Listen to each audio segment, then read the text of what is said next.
কিন্তু একটা জিনিস কিন্তু আপনারা সবসময় মনে রাখবেন যে আগের ব্রাহ্মণ যেগুলো করতে পেরেছে ও যেগুলো করতে সক্ষম, আজকের কালে কি আমরা কিন্তু সেরকম সক্ষম নন। এবং যারা তাদের অহংকারের শুধুমাত্রই অহংকারের ইয়েতে কিন্তু অহংকারের বশীভূত হয়ে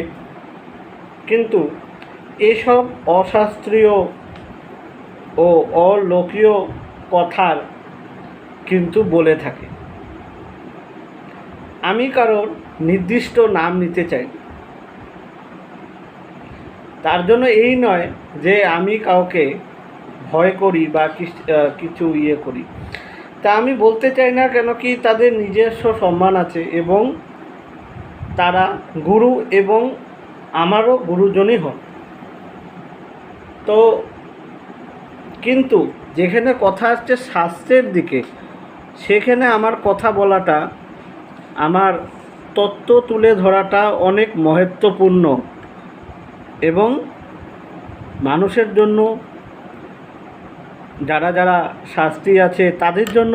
এবং তারা যাতে কোনো ভুল ভ্রান্তিতে বসবাস